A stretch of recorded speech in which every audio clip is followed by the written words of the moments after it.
Hi guys, welcome to Next India. आज है 21 जुलाई 2021 और 21 जुलाई 2021 से करंट अफेयर्स के जितने भी इंपॉर्टेंट क्वेश्चन बन सकते हैं सारे के सारे हम इस वीडियो में डिस्कस करेंगे तथा प्रत्येक क्वेश्चन से रिलेटेड इंपॉर्टेंट फैक्ट भी मैं इस वीडियो में बताऊंगा। तो आप इस वीडियो को पूरा ध्यान से देखिए। अंत में मैं आपसे एक क्वेश्चन भी पूछूंगा जिसका जवाब आप कमेंट बॉक्स में दीजिएगा। यदि वीडियो अच्छा लगे तो लाइक, कमेंट तथा शेयर जरूर कीजिएगा।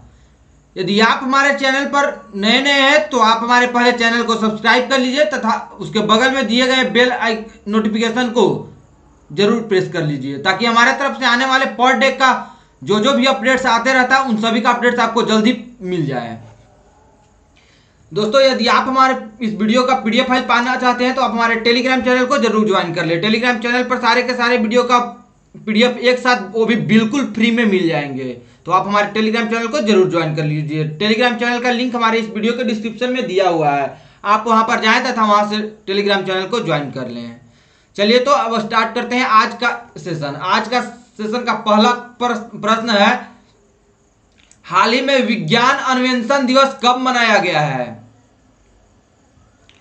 तो हाल ही में विज्ञान अन्वेषण दिवस 20 जुलाई को मनाया गया है, यानी कल के दिन। यानी इसका सही आंसर है ऑप्शन सी, कल के दिन 20 जुलाई को विज्ञान अन्वेषण दिवस मनाया गया है। विज्ञान अन्वेषण दिवस, जिसे चंद्रमा दिवस भी कहा जाता है, हर साल 20 जुलाई को मनाया जाता है। 1969 में इसी साल नील आर्मस्ट्रांग और एडविन बर्ज एल्ड्रिन चंद्रमा की सतह पर उतरने वाले पहले इंसान बने थे। अंतरिक्ष अन्वेषण दिवस की उत्पत्ति मनुष्य द्वारा पहली बार चंद्रमा पर चलने की तारीख से हुई, जिस दिन पहली बार 1970 के दशक की शुरुआत में आयोजित घटनाओं के दौरान इस ऐतिहासिक घटना को मनाने के लिए स्टार्ट किया गया था। नील आर्मस्ट्रांग चंद्रमा की सतह पर कदम रखने वाले पहले व्यक्ति हैं। नील आर्मस्ट्रांग तथा एडविन बज एल्ड्रिन की जोड़ी ने चंद्रमा की सतह पर 21.5 घंटे बिताए, जिसमें से उन्होंने अपने कैप्सूल के बाहर 2.5 घंटे बिताए। उनकी इस उपलब्धि का जश्न मनाने के लिए संयुक्त अमेरिका के तत्कालीन राष्ट्रपति रोनाल्ड रीगन द्वारा 1984 में इस दिन को अवकाश घोषित कर दिया गया था। अब चलते हैं अगले क्वेश्चन की ओर। अगला क्वेश्चन है, हाल ही में अंतर्राष्ट्रीय शतरंज दिवस कब मनाया गया है? तो अंतर्राष्ट्रीय शतरंज दिवस कल के दिन यानी 20 जुलाई को मनाया गया है। 20 जुलाई को 1966 से प्रतिवर्ष अंतर्राष्ट्रीय शतरंज दिवस मनाया जाता है। इतिहास में सबसे प्राचीन और सबसे लोकप्रिय खेलों में से एक को मानने के लिए, जो राष्ट्रों के बीच निष्पक्षता, समानता, आपसी सम्मान और समझ को बढ़ावा देता है। इसी दिन 1924 में इंटरनेशनल चेस फेडरेशन यानी FIDE की स्थापना हुई थी। इस दिन को अंतर्राष्ट्रीय शतरंज दिवस के रूप में मनाने का विचार यूनेस्को द्वारा प्रस्तावित किया गया था। यह दिन 178 देशों में मनाया गया है और 2019 में संयुक्त राष्ट्र द्वारा आधिकारिक तौर पर इसे मान्यता देने वाले एक प्रस्ताव पर हस्ताक्षर किए गए थे। अब जान लेते हैं शतरंज के बारे में। भारत में 5वीं शताब्दी में आविष्कार किया गया इस बोर्ड गेम को मूल रूप से चतुरंग नाम दिया गया था। संभवतः शतरंज इस युग के सबसे पुराने खेलों में से एक है। भारत में खेल के विकास के बाद यह अंततः फारस में फैल गया, यानी यह पर्सिया में फैल गया पूर्ण रूप से भारत में खेल विकास होने के बाद। पहला आधुनिक शतरंज टूर्नामेंट 1851 में लंदन में आयोजित किया गया था और जर्मन एडोल्फ एंडरसन ने जीत लिया था। 20 जुलाई 1924 को पेरिस, फ्रांस में 8वें ग्रीष्मकालीन ओलंपिक खेलों में FIDE यानी विश्व शतरंज संघ की स्थापना की गई थी। अब जान लेते हैं विश्व शतरंज संघ का मुख्यालय कहाँ है। तो विश्व शतरंज संघ का मुख्यालय लुसाने, स्विट्जरलैंड में है तथा इसकी स्थापना 20 जुलाई 1924 को पेरिस, फ्रांस में की गई थी। अभी वर्तमान में विश्व शतरंज महासंघ के CEO हैं जेफरी डी बोर्ग। अब चलते हैं अगले क्वेश्चन की ओर। अगला क्वेश्चन है, जल्द ही किसे मरणोपरांत मोहन बागान रत्न से सम्मानित किया जाएगा? तो इसका सही आंसर है ऑप्शन ए, यानी शिवाजी बनर्जी को। यह इमेज में शिवाजी बनर्जी जिन्हें मरणोपरांत मोहन बागान रत्न से सम्मानित किया जाएगा।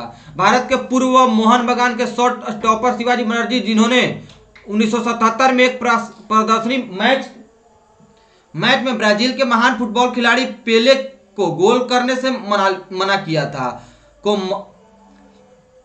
को मरणोपरांत मतलब इनको मरणोपरांत मोहन बगान रत्न से सम्मानित किया जाएगा। प्रतिष्ठित ईडन गार्डन्स में न्यूयॉर्क कॉस्मोस के खिलाफ दोस्ताना मैच रोमांचक 2-2 से ड्रॉ पर समाप्त हुआ। बनर्जी ने बगान के लिए 11 साल खेला और 4 साल पहले 68 साल की उम्र में इनका निधन हो गया है।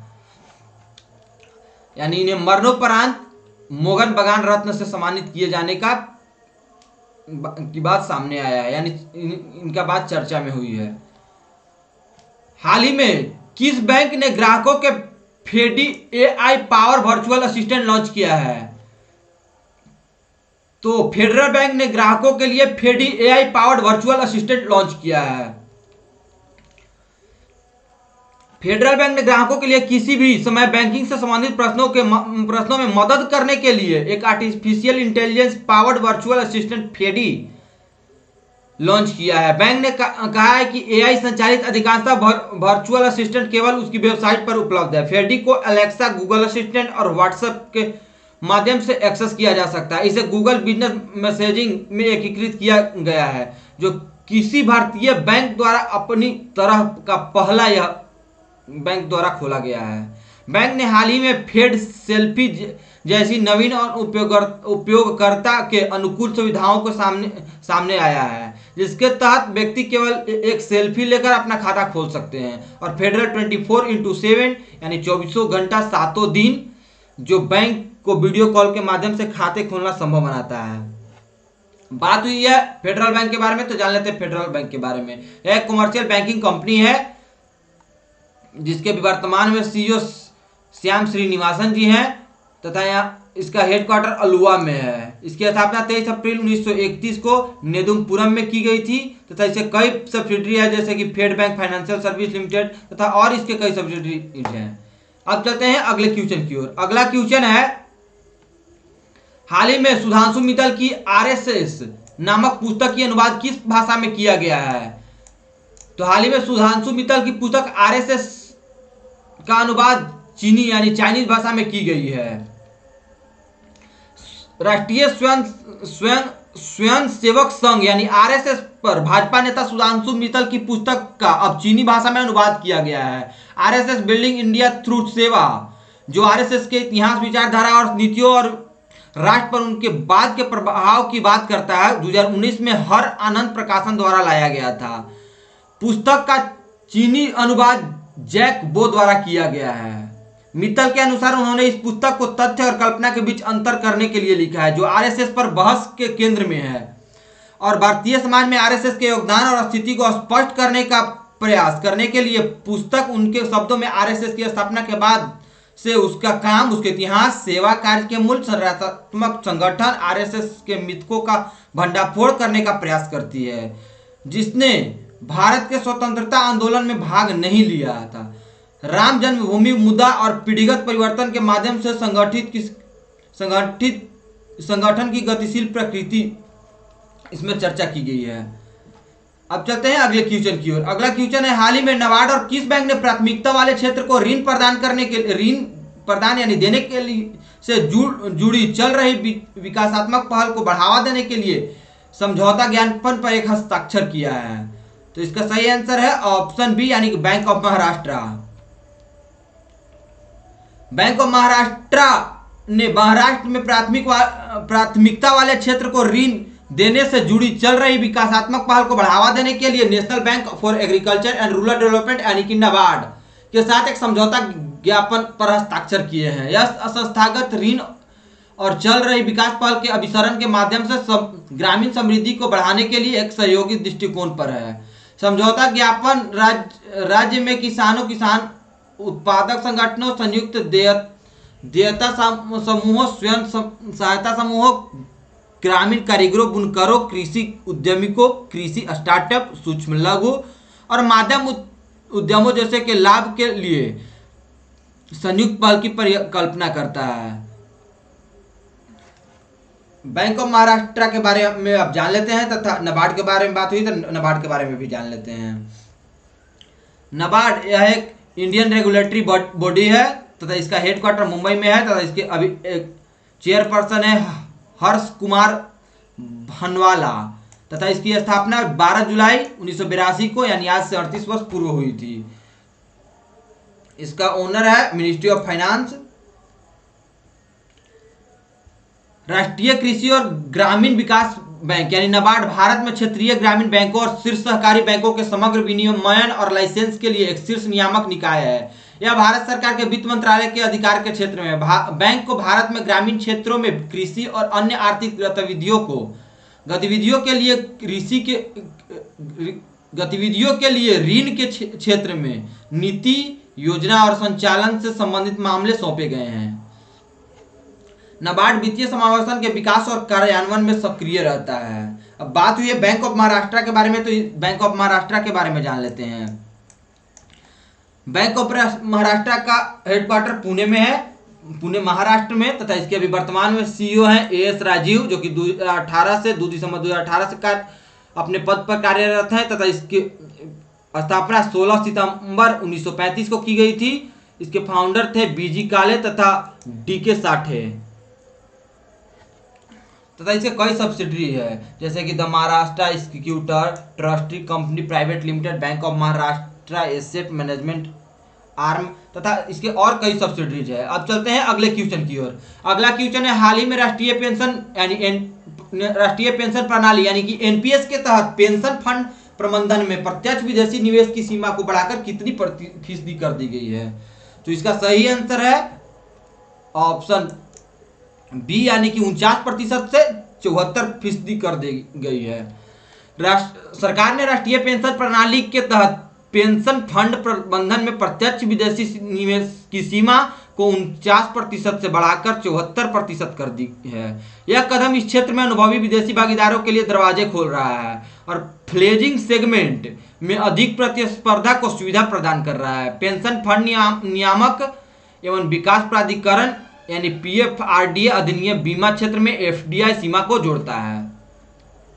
जनवरी 2004 में सरकारी कर्मचारियों के लिए राष्ट्रीय पेंशन प्रणाली यानी नेशनल पेंशन सिस्टम एनपीएस शुरू की गई थी और बाद में 2009 में इसे सभी के लिए खोल दिया गया था। एनपीएस में 2 तरह के खाते हैं, टीयर 1 और टीयर 2। अगर कोई व्यक्ति टीयर 1 के खाते में निवेश करता है तो उसे 50,000 रुपये तक की अतिरिक्त कर छूट मिलती है। राष्ट्रीय पेंशन योजना को पीएफआरडीए द्वारा विनियमित किया जा रहा है। एनपीएस में 7 pension fund, HDFC pension fund, ICICI Pru pension fund प्रबंधन, कोटक महिंद्रा पेंशन फंड प्रबंधन, LIC pension fund, SBI pension fund, UTI सेना निवृत्ति समाधान, Aditya Birla Sun Life of pension निवेदन।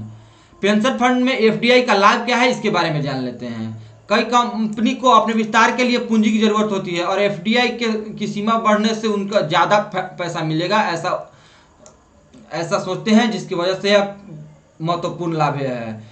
मौजूदा फंड होल्डर भी अपने अतिरिक्त हिस्सेदारी बेच सकेंगे, यह इसका दूसरा लाभ है।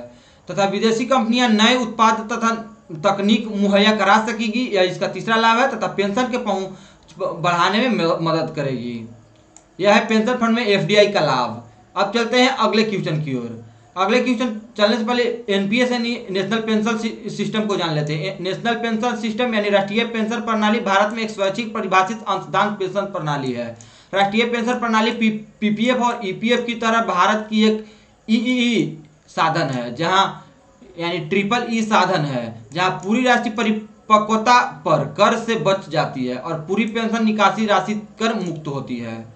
एनपीएस की शुरुआत भारत सरकार ने उन सभी कर्मचारियों के लिए परिभाषित लाभ पेंशन को रोकने के लिए निर्णय के साथ हुई जो 1 अप्रैल 2004 के बाद शामिल हुए थे, जबकि यह योजना शुरू में केवल सरकारी कर्मचारियों के लिए डिजाइन की गई थी।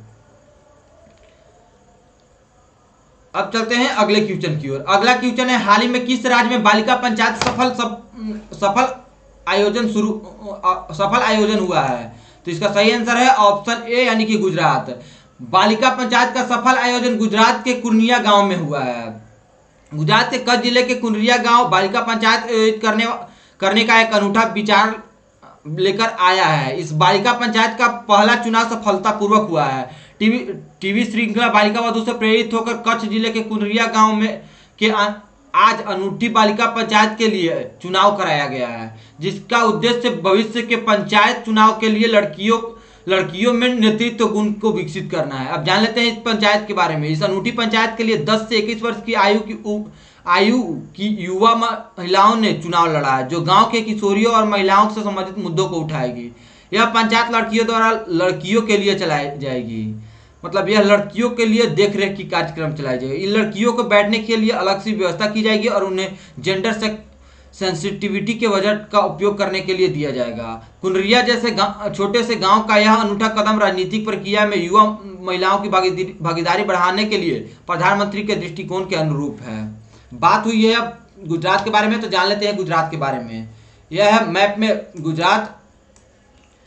यहाँ का राजधानी है गांधीनगर तथा यहाँ के गवर्नर है आचार्य देवव्रत। विजय रूपानी यहाँ का सीएम है। 26 लोकसभा सीटें हैं, यहाँ पर 11 राज्यसभा सीटें हैं तथा 182 विधानसभा सीटें हैं। यहाँ का मुख्य नेशनल पार्क है गिर नेशनल पार्क तथा वंसदा नेशनल पार्क। अब चलते हैं अगले क्वेश्चन की ओर। अगला क्वेश्चन है, हाल ही में ब्लॉकचेन तकनीक का उपयोग करके शैक्षिक दस्तावेजी जारी करने वाला पहला राज्य कौन बन जाएगा? तो इसका सही आंसर है ऑप्शन बी, यानी कि महाराष्ट्र।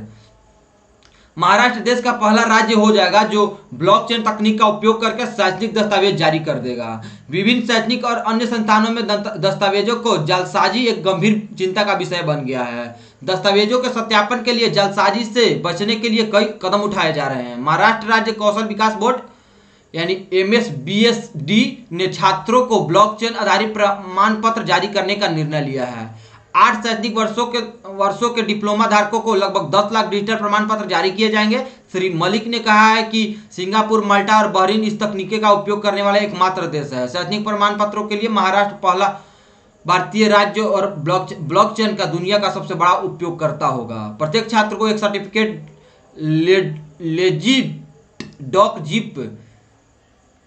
डिजिटल फाइल प्राप्त होगी, जिसमें मूल PDF डिप्लोमा प्रमाण पत्र और उससे संबंधित ब्लॉकचेन प्रूफ फाइल होगी। इससे दुनिया भर में कहीं से भी 10 सेकंड के भीतर सत्यापित किया जा सकता है और इसे मानवीय हस्तक्षेप की आवश्यकता भी नहीं होगी। अब बात हुई है महाराष्ट्र के बारे में, तो जान लेते हैं महाराष्ट्र के बारे में।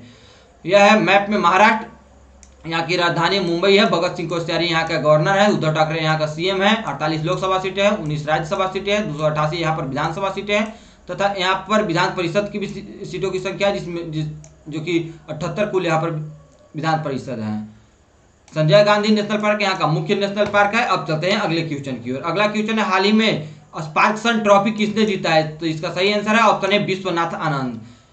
यही में विश्वनाथ आनंद जिन्होंने हाल ही में स्पार्क्सन ट्रॉफी जीत लिया है। डोर्टमंड में विश्वनाथन आनंद ने व्लादिमीर क्रैमनिक को हराकर स्पार्क्सन ट्रॉफी जीत ली है। आनंद को नो कॉस्टलिंग शतरंज स्पर्धा के अंतिम गेम में केवल ड्रॉ की जरूरत थी और उन्होंने इसे 40 चालों में हासिल किया है। क्रैमनिक जिन्होंने खेल को कम अनुमान लगाने योग्य और अधिक गतिशील बनाने के इरादे से शतरंज के इस प्रकार की कल्पना की थी कि उनको लगातार चेक देकर खेल को आकर्षित करने के लिए मजबूर किया गया था।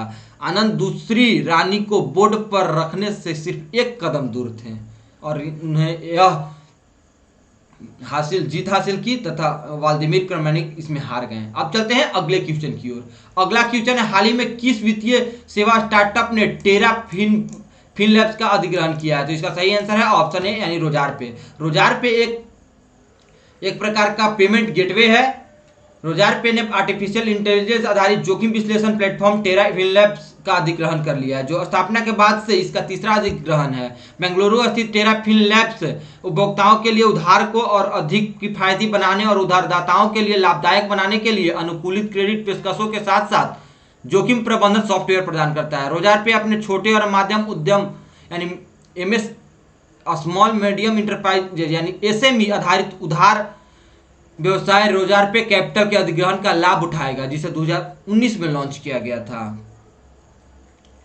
यह न्यूज़लेटर जिसमें रोजारपे ने एक लैंडिंग फंड टेरा फिनलैब्स को अधिग्रहण कर लिया, इसमें दिया हुआ है पूर्ण रूप से, आप इसे ध्यान से पढ़ लीजिएगा।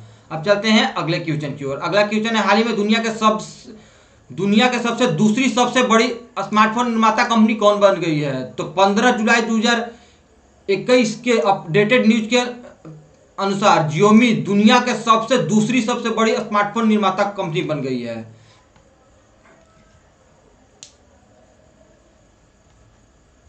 जियोमी एप्पल को ओवरटेक करके दुनिया का दूसरी सबसे बड़ी स्मार्टफोन मेकर बन गई है। यह न्यूज 2021 जुलाई 15 को अपडेटेड के अनुसार मार्केट रिसर्च के अनुसार बताया गया है, जिसमें चाइनीज स्मार्टफोन मेकर जियोमी या एप्पल को चैलेंज करते हुए दूसरे नंबर पर दुनिया के दूसरे नंबर पर स्मार्टफोन मेकर बन गई है। जियोमी एक होम इलेक्ट्रॉनिक्स कंपनी है, जिसके अभी वर्तमान में सीईओ ली जून है तथा इसकी स्थापना 6 अप्रैल 2010 को की गई थी। इंग्यू मानसन बीजिंग चाइना में इसकी स्थापना की गई थी। हेडक्वार्टर सभी बीजिंग चाइना में ही है तथा इसकी स्थापना तो जो अभी वर्तमान में इसके सीईओ है ली जून इसका फाउंडर भी थे। इसके कई सब्सिडरी है, Xiaomi best time international limited तथा और कई इसके सब्सिडरी है। अब चलते हैं अगले क्वेश्चन की ओर। अगला क्वेश्चन है, हाल ही में कहाँ के 15 वैली रेलवे स्टेशन पर पब्लिक वाईफाई लगाई गई है? तो इसका सही आंसर है ऑप्शन ए कश्मीर।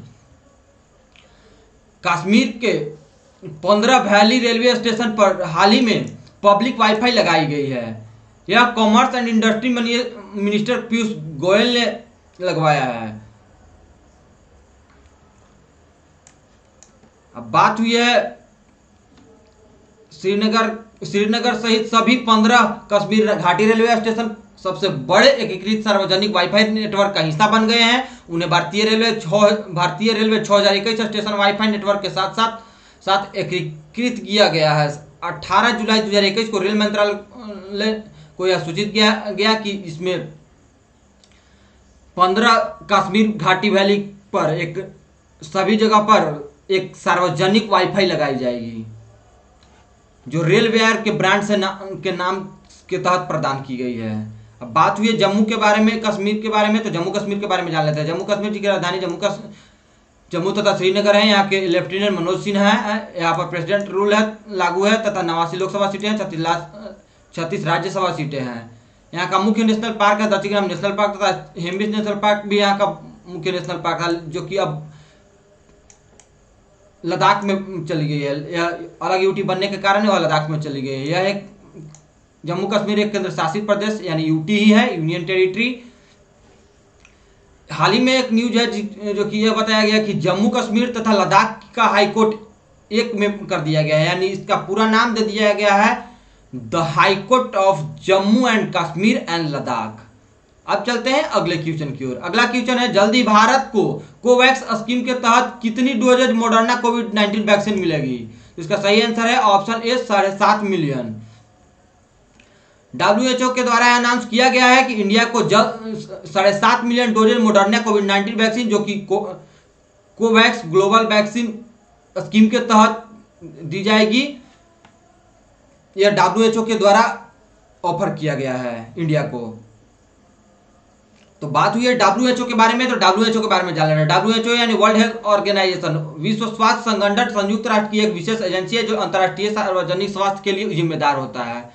WHO का संविधान जो एजेंसी की शासी संरचना और सिद्धांतों को स्थापित करता है, इसका मुख्य उद्देश्य सभी लोगों द्वारा स्वास्थ्य के उच्चतम संभव स्तर की प्राप्ति के रूप में बताता है। इसका मुख्यालय जेनेवा स्विट्जरलैंड में है, जिसमें 6 अर्ध स्वायत्त क्षेत्रीय कार्यालय हैं और दुनिया भर में 150 क्षेत्रीय कार्यालय है। और यह आमतौर पर मई में सालाना मिलता है, मतलब इसका सालाना एक कुछ इसका स्पेशल डे मनाया जाता है शायद, क्या इसमें मई में सालाना इसमें मिलता है।